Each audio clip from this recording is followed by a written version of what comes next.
Hi, everybody, and welcome to Beyond Telehealth and Telemedicine is Medicine.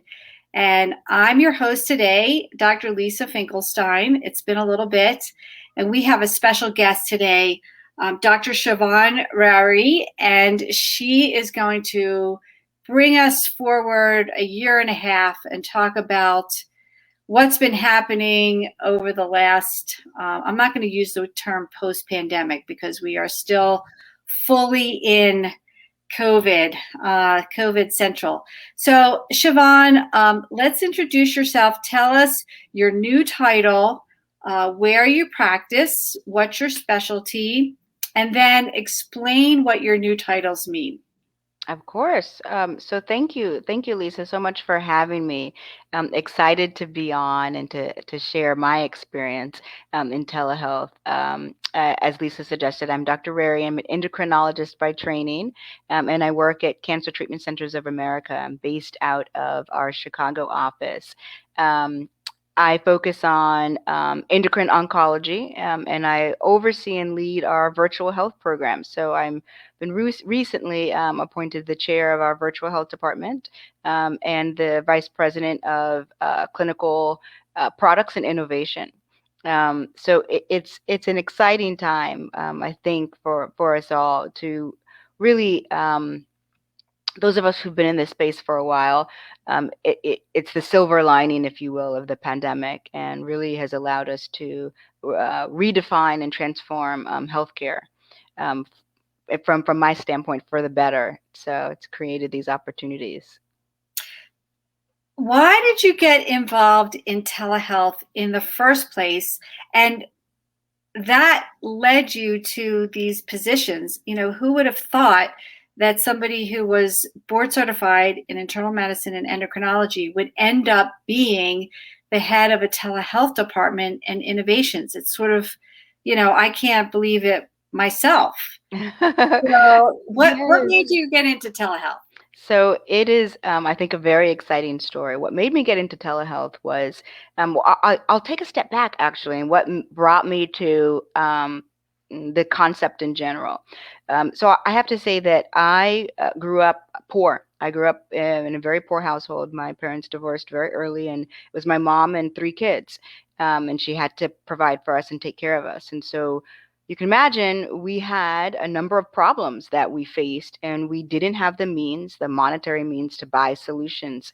I would say today you can buy a solution, So for myself, we had to innovate, we had to create solutions, we had to build, we had to model, we had to make do essentially. And so I fell in love with the idea of creating solutions. I fell in love with innovating with what I had to, create a process that improves. And that, I think, very much played a role in my interest in telehealth and my interest in innovation and problem solving. So when I was in medical school, graduated from Harvard Medical School, I was in the West Roxbury VA. And we were, doing our general rotations, and I was rotating through endocrine actually, and we completed a telehealth visit where the provider was able to provide care through telehealth to an individual in a rural community. And I found that fascinating because the problem was and has always been access to care. I've always been passionate about providing access to quality health care for those who don't have it or couldn't afford it. And what a way to provide access to care to patients who didn't have it. Telehealth just blossomed in my mind and really stuck with me. Continued to have a keen interest in it throughout my medical school and residency, and then fellowship. And so stayed very much involved in um, much of what telehealth could offer and how I could play a role in bringing that as a solution to care. Well, I mean, so that's very organic, and my experience was very similar because I had to figure out how to access my patients in rural Wyoming without driving 150 miles or flying on a plane, Yeah. which I did for about 12 years. And so telemedicine was one of those, moments of there has to be a better way. And then, as you also said, the silver lining of the pandemic for us was the momentum of telemedicine, right? Absolutely. So let's talk about what's one of the most pressing lessons that you've learned in the last year and a half throughout the pandemic? Absolutely. So I think one of the most pressing lessons that I have learned is kind of a compilation of a number of them. So despite the fact, so telehealth is absolutely a tool that we could leverage, we as in the healthcare system can leverage to provide access, but we have to be intentional about it, because there is a double-edged sword, if you will, and that was certainly one of the lessons I learned as telehealth became more and more rampant and prevalent, is that if we there is a need to be aware and cognizant of how telehealth is leveraged and is offered so we don't exacerbate um, underlining health disparities in care and health disparities um, in those patients living in rural communities and those patients from disadvantaged populations. Because I think the pandemic, with the rampant uptick of telehealth, it shed a light, if you will, on a lot of longstanding issues in inequalities in healthcare. It shed a light on the fact that we could enable providers and patients alike to leverage telehealth, but some of the basics needed to be taken into consideration before that. So those patients in rural areas, they needed the appropriate bandwidth to be able to leverage telehealth while at home. Many of them still don't. And so what things do we need to take into consideration to make sure that we're addressing their needs? Perhaps enabling those rural hospitals to be a hub, for instance, to provide telehealth. And those are considerations that, unless we're intentional about, we could significantly, you know, exacerbate the digital divide, if you will. Similarly, in those poor areas, how can we provide access to care if we're leveraging mobile phones or mobile apps with those who may not have the ability to have internet? To afford internet access or afford a particular bandwidth that can sustain that meeting. So how do we go about addressing those issues such that we're not making that digital divide worse? I think that's really been one of the biggest lessons that I have seen. Yeah, absolutely. Another challenge for us is, okay, so we were all forced to use telemedicine. The patients were told not to come in, and so we roll out whatever system that we had available. Well, now the big question is, okay, if the pandemic and the waivers start to subside, as well as reimbursement, then how does your healthcare system talk about um, the sustainability of these programs if they're not going to get paid for them? How do they weigh the benefit of, okay, this is really good for the patient and it's good for patient care, but we're going to lose money? It's true. It's true. Yeah. And I think, ultimately it comes down to, in the pre-pandemic state, telehealth was slow to adopt for those very reasons. Those health systems that were both the payer and the provider, like the VA, have had this enacted since the 1960s, or Kaiser Permanente, where both they're the payer and the provider, or UPMC, the payer and the provider. Those have robust systems and robust programs in place, leveraging telehealth, but also showing significant improvement in patient outcomes.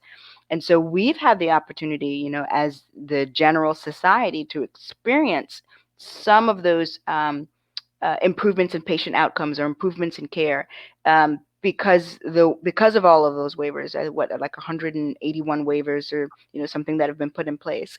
And so I absolutely think the onus is on us as healthcare providers outside of being the payer and the provider, and those health systems that we're not, to really be able to have a collective voice to lobby, those in Congress to help them understand, provide the data that might be necessary to suggest there are improvements worth um, backing the equal reimbursement or the parity in reimbursement for telehealth, and a number of these waivers that need to be more permanent or sustainable. So I'm hopeful that if we have a strong collective voice, that will be enough to be able to provide that data to suggest that this is a better way, more cost-effective way in the general scheme of healthcare. It Right. helps with appropriate utilization. It makes a lot more sense to have telemedicine be reimbursed than to pay for a plane to fly me to That's a exactly rural it. town in Rock Springs to see, 30 patients. That's Um, exactly it. and I would say to all the specialists that I helped get up and running and trained, when they were concerned about getting reimbursed, I said, you know what? See your patients and we'll ask forgiveness later.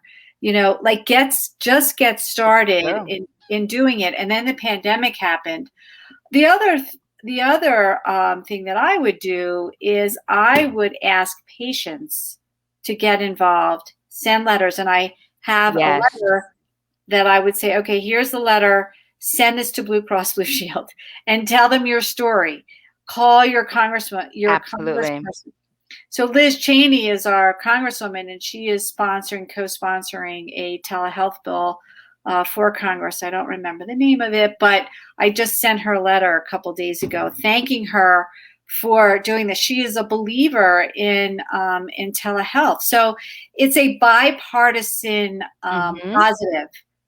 Absolutely. Yeah, and so this is the momentum that we need to keep pushing that wave, so it goes through Congress to make these things permanent, these changes permanent. I couldn't agree with you more. Absolutely. And completely agree that the patient advocate is strong, that voice, and we need to keep it. We need to keep it strong, and the providers as well. There has to be a better way to manage our ever increasing costs in healthcare, and this is one possible way. Exactly like you said, where we're asking for parity in that telehealth visit. So, where's the ROI in that?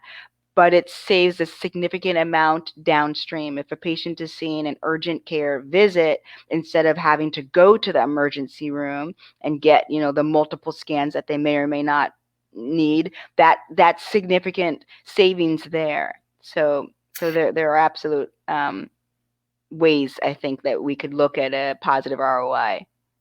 Unfortunately, I'm going to play the skeptic here, is that our healthcare system is still fee for service. So the Yep. administrators who are worried about, the CEOs and the CFOs that are worried about the bottom line, they're still stuck in that model of bring them to the center and the clinic because that's where we make our money.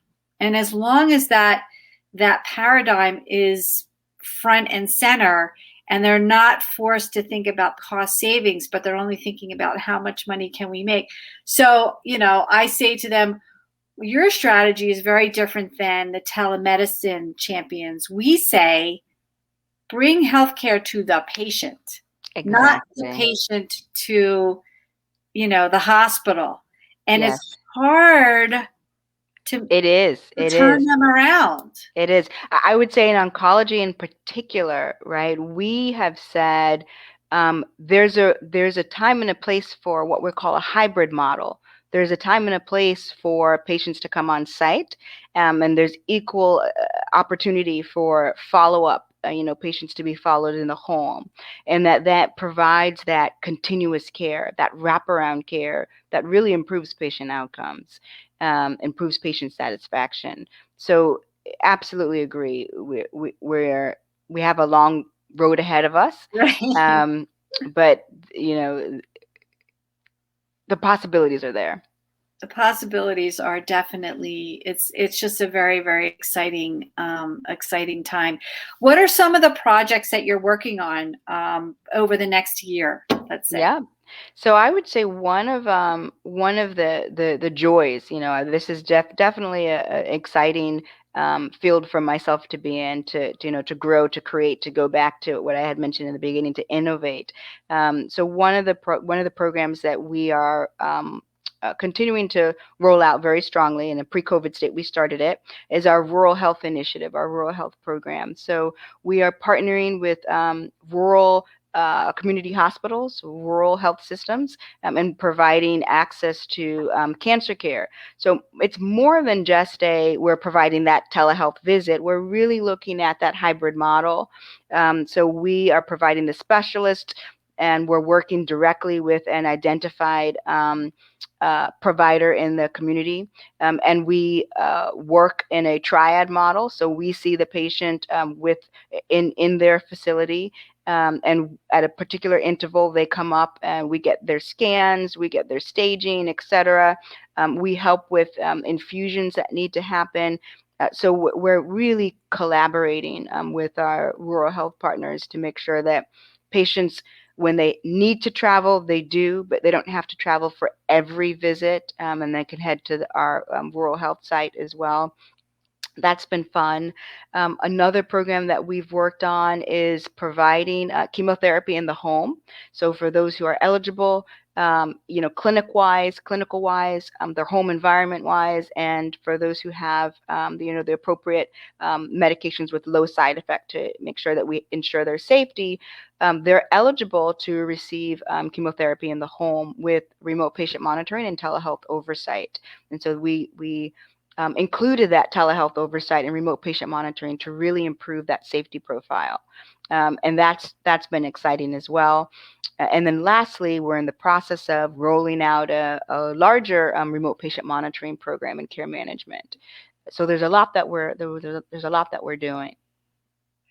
Well, we need forward-thinking people, clinicians and doctors and pharmacists and every entity that can help in healthcare innovate and think of how they can how we can do better, in treating our patients, especially those that don't have access, to the care that they need, that are falling through the cracks. Is there can you give us like an exciting patient story that sticks out in your mind with telehealth that you love to tell? Absolutely. I mean, I think of quite a few. Back to a time when I was in Hawaii, actually, and like you, Lisa, we were flying in to the outer islands, to Maui or to Guam, to the outer islands in the morning, and then seeing patients all day, and then flying back that after that late evening, and that was our day prior to really implementing and really ramping up the telehealth. That it's beneficial for all parties, and I recall a time when I was providing, endocrine service for a patient. We had many communications, many conversations over telehealth, and really helping this patient to streamline their medical care. This particular case, she was a diabetic, and we were doing a lot of diabetic teaching and recognition of symptoms, etc., and trying to improve her medication adherence. And this particular time, one of the challenges we were working with is she had significant hypoglycemia. And so I recall a time on the phone, I was speaking with her, and her husband was there, and we were trying to better understand if there's a pattern to her hypoglycemia so we can appropriately titrate her insulin. And I could tell that she was experiencing some issues. We had her check her finger stick, and I think her blood sugar was in the 40s, and less than 70 is critical.